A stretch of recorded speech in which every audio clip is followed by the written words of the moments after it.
नमस्कार साथियों, मैं रोहित मुकुल प्रगति पथ चैनल में आपका तहे दिल से स्वागत करता हूं। आइए आज हम लोग देखेंगे भू राजस्व प्रणाली में रैयतवाड़ी और महालवाड़ी व्यवस्था क्या था।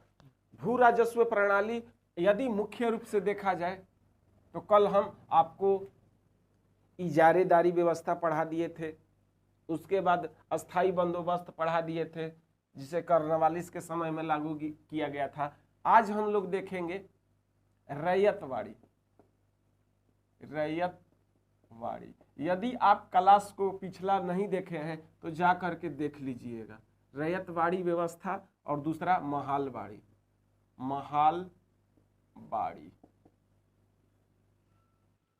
ये ब्रिटिश ईस्ट इंडिया कंपनी द्वारा भू राजस्व तसीलने का एक सिस्टम था। वो कैसे जो है राजस्व को तसीलता था उसी के बारे में इस चैप्टर में हम लोग जानेंगे। तो आइए हम लोग देखते हैं रैयतवाड़ी व्यवस्था क्या था, महालवाड़ी व्यवस्था क्या था, दोनों के बारे में होले होले पढ़ते हैं। दिल दीवाना ढूंढता है एक हंसी लड़की। रैयत माने होता क्या है मेरे भाइयों? रैयत माने होता है किसान। रैयत माने किसान होता है। तो इसमें जो है कि किसानों को हेड बनाया जाएगा, जमीन का मालिक किसानों को बनाया जाता है। और महाल माने क्या होता है? महाल माने होता है महल्ला। ग्राम। महाल माने महल्ला, हो गया हल्ला। महल्ला में हल्ला नहीं होता है। हाँ, महाल माने होता है ग्राम। इसमें एक ग्राम स्तर पर एक व्यक्ति को हेड बनाया जाता था जो कि पूरे ग्राम का राजस्व वसूल करके और कंपनी को देता था। यानी कि उस महाल को क्या कहा जाता था? लंबरदार, जो प्रधान होता था गांव में। जैसे आज के डेट में नहीं देखते हैं मुखिया जी होते हैं पूरे गांव के एक प्रधान के रूप में, उसी तरह से राजस्व को तसीलने के लिए किसान को यहाँ पर नहीं पकड़ा जाता है। यहाँ पर गांव के एक आदमी को हेड बना दिया जाता है जिसे कहा जाता है लंबरदार। लंबरदार कहा जाता है। ग्राम प्रधान। लंबरदार क्या होता है? हाँ, बिचौलिया होता है, तहसील करके पूरा देता है। तो आइए हम लोग देखते हैं। पहले हम लोग देख लेंगे रैयतवाड़ी व्यवस्था। रैयतवाड़ी व्यवस्था शुरू किया गया था 1792 में। 1792 में याद आ रहा है कौन सा युद्ध हुआ था? तो अंग्रेजों के साथ मैसूर तृतीय युद्ध हो रहा था। आंग्ल मैसूर युद्ध थर्ड। कब से कब तक? 90 से 92 तक। 1790 से 92 तक। उसमें क्या हुआ था? तो आइए थोड़ा सा मैं बता देता हूं। देखिएगा कि ये जो मैसूर का क्षेत्र है, मैसूर थर्ड जो युद्ध हो रहा था आंग्ल मैसूर वाला, वो 1790 से 92 तक। कुछ याद आ रहा है? उसी में ना अंग्रेज बोले थे, किससे? पेशवा से और निजामों से, आप हमें मदद कीजिए, मैसूर को नस्ते नाबूद करके मैं रख दूंगा और जो भी क्षेत्र हम लोग जीतेंगे बराबर बराबर बांटेंगे। और कर्नवालिस वही करता भी है। लगभग मैसूर का आधा क्षेत्र ले लेता है। कितना? आधा क्षेत्र चारों तरफ से ले लेता है, गोले गोले घुमा के। लेकिन बांटता कैसे है? तो जो अच्छा क्षेत्र था अपने जी में ले लेता है। जैसे डिंडीगुल में सूबेदार थे हैदर अली, वहां पर शस्त्रागार था। डिंडीगुल अंग्रेजों के जी में मिल जाता है। कौन सा?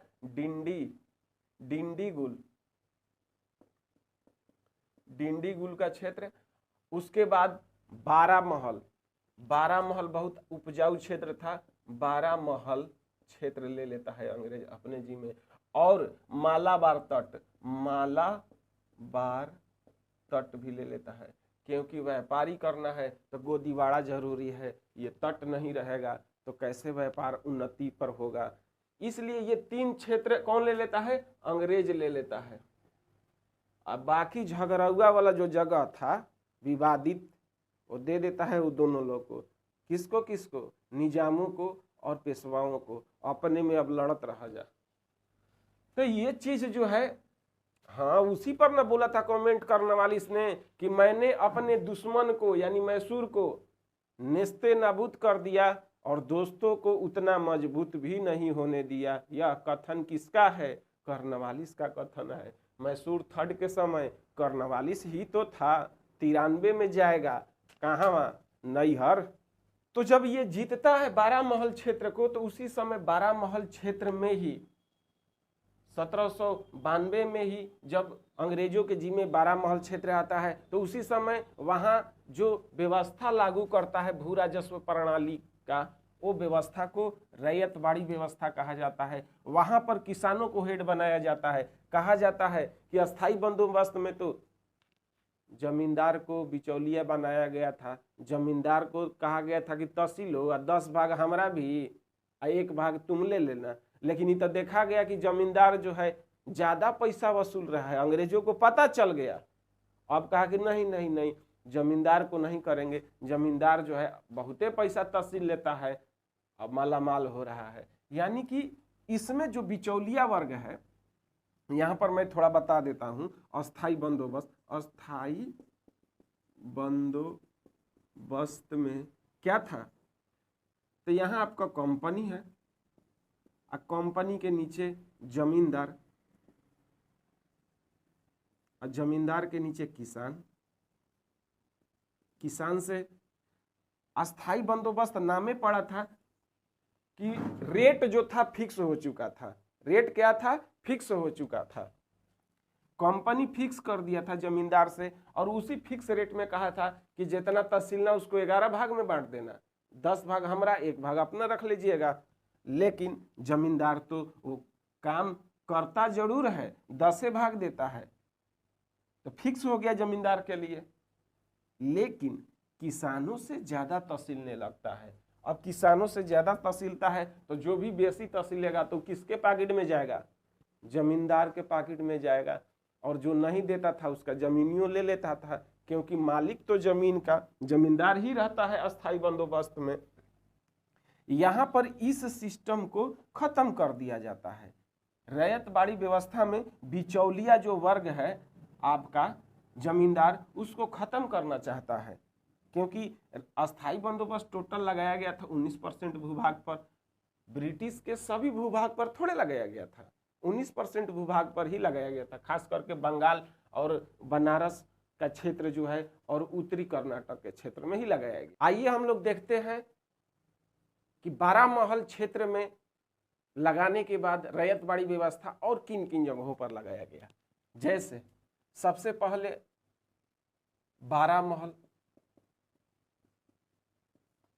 बारामहल में आपको 1792 में कैप्टन रीड के द्वारा लागू किया गया था। उसके बाद 1700 नहीं 1820 में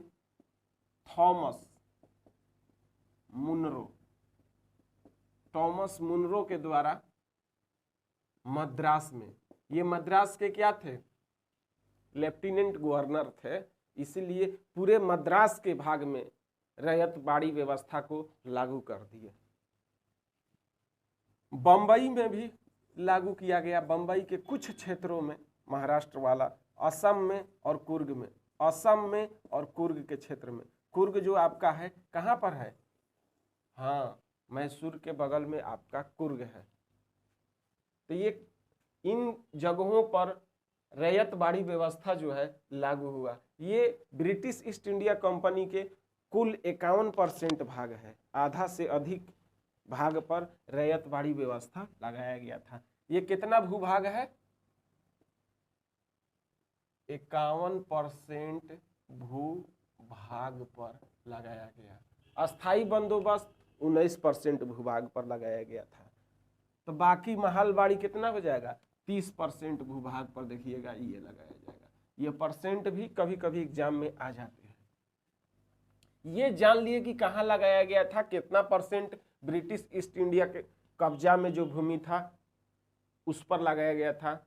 तो ब्रिटिश ईस्ट इंडिया कंपनी के 51% भूभाग पर रैयतबाड़ी व्यवस्था, खास करके दक्षिण भारत में कह सकते हैं, बारामहल या मद्रास या कुर्ग, ये जो है दक्षिण भारत का अंग है। इस व्यवस्था में था क्या? तो इस व्यवस्था में रैयत माने तो आपको मालूम है किसान होता है, इसमें किसान को मालिक बनाया गया था। इस व्यवस्था में मालिकाना हक जमीन का, भूमि का किसे बनाया गया था? किसान को। अस्थाई बंदोबस्त में तो आप देखे हुए हैं कि जमींदार को बनाया जाता है, लेकिन रैयतबाड़ी व्यवस्था में जमीन के मालिक किसान को बनाया जाता है। ऐसा क्यों? तो देखा जाता है कि जमींदार जो पैसा लगान वसूल रहे थे, जितना कहा गया था, फिक्स किया गया था, उतना नहीं, उससे दुगुना तिगुना वसूलने का काम करते हैं। कैसे? तो कहल गइल बा कि माल महाराज के अब मिर्जा खेलस होली, वे यहाँ जो है कि अस्थाई कर दिया था रेट, अस्थाई बंदोबस्त में। लेकिन इसका तो पेट नहीं भर रहा है, जमींदारों का पेट नहीं भर रहा था और किसान देने में असक्षम थे, तो उनका जमीनी हड़प ले रहा था, क्योंकि मालिक तो जमीन का कौन है? जमींदार है।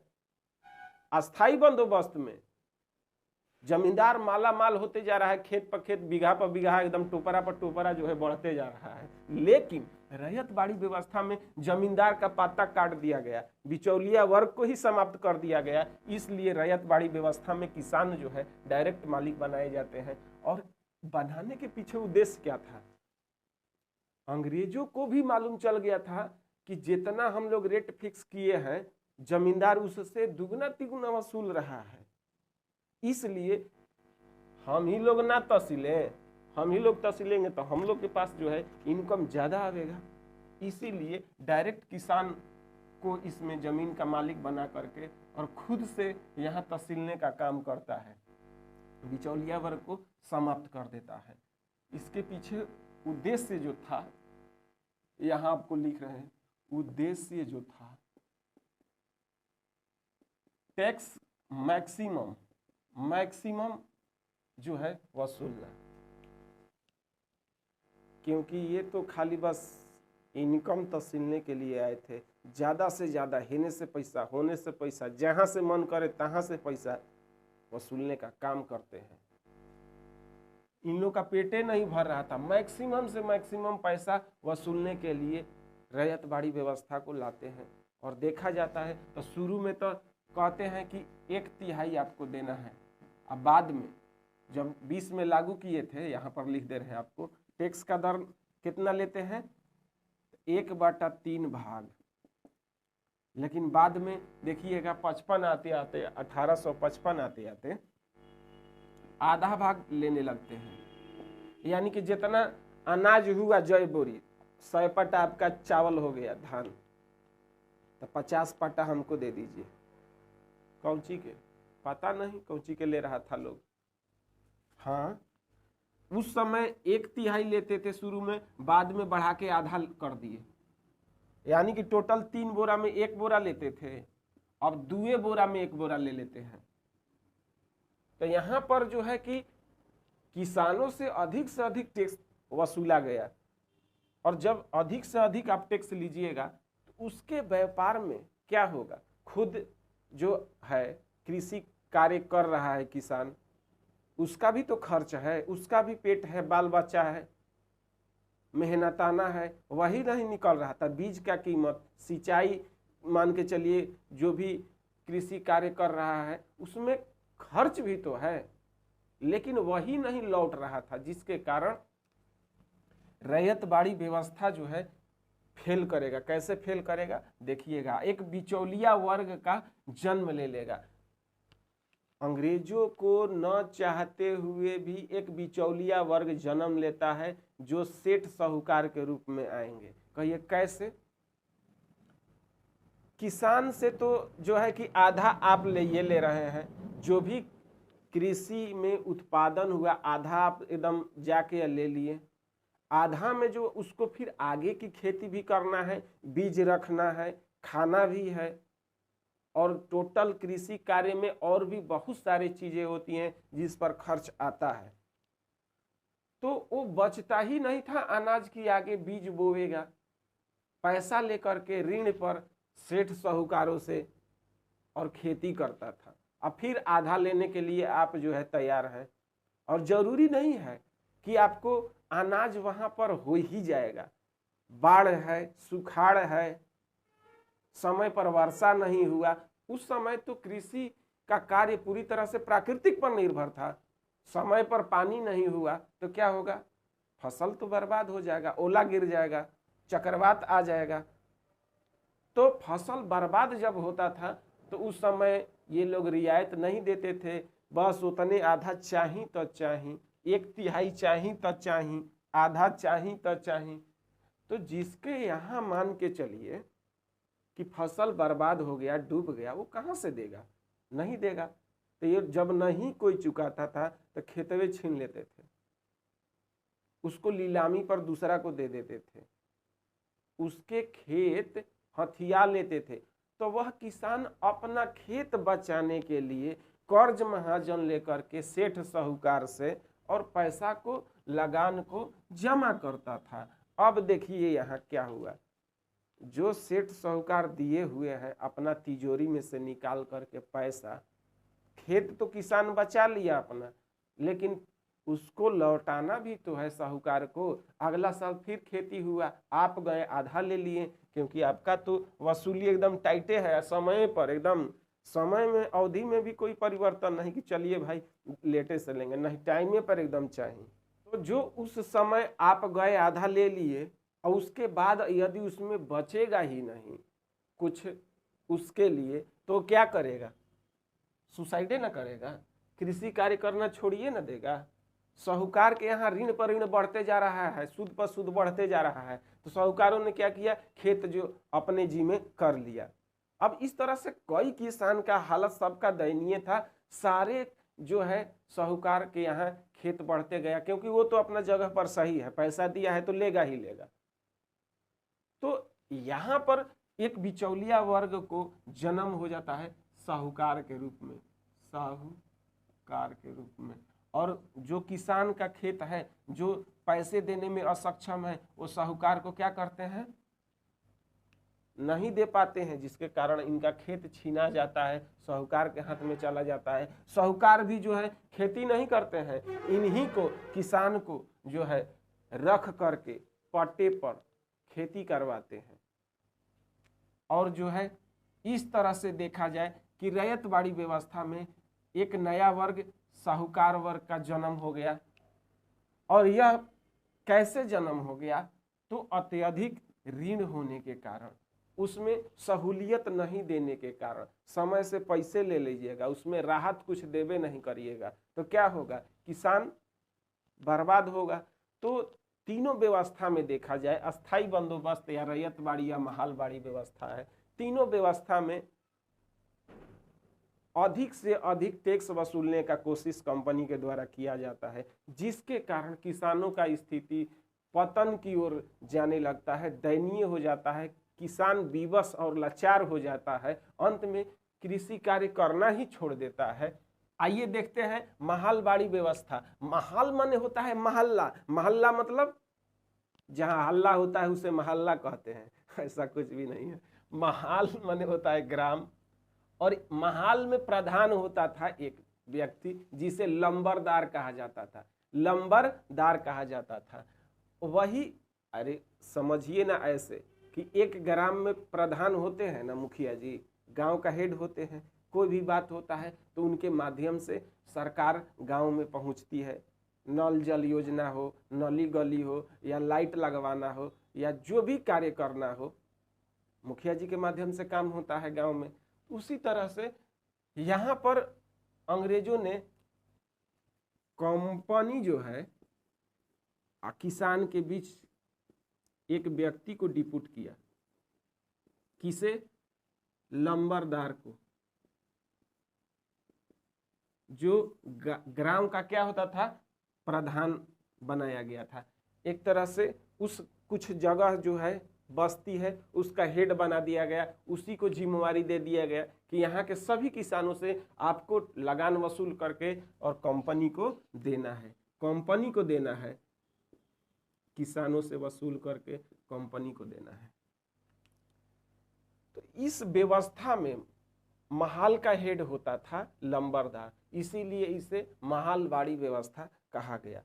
सबसे पहले शुरुआत जो हुआ है इसका विचार तो आ गया था 1819 में, लेकिन ये 1822 में लागू किया जाता है। यह भी किसकी विचार है? हॉट मैकेंजी का। हॉट मैकेंजी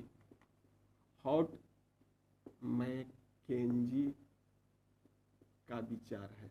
एक अंग्रेज थे, उन्होंने ही यह व्यवस्था को बारे में विचार दिया 1819 में, और 1822 में इसे लागू किया गया। कहाँ? सबसे पहले पश्चिमोत्तर प्रांत में लागू किया गया। पश्चिमोत्तर प्रांत क्या था? तो उस समय भारत के पश्चिम और उत्तर में क्या था? पंजाब का जो क्षेत्र है वही था, पंजाब। पश्चिमोत्तर प्रांत में सबसे पहले लागू किया गया। उसके बाद संयुक्त प्रांत। संयुक्त प्रांत कौन था? संयुक्त प्रांत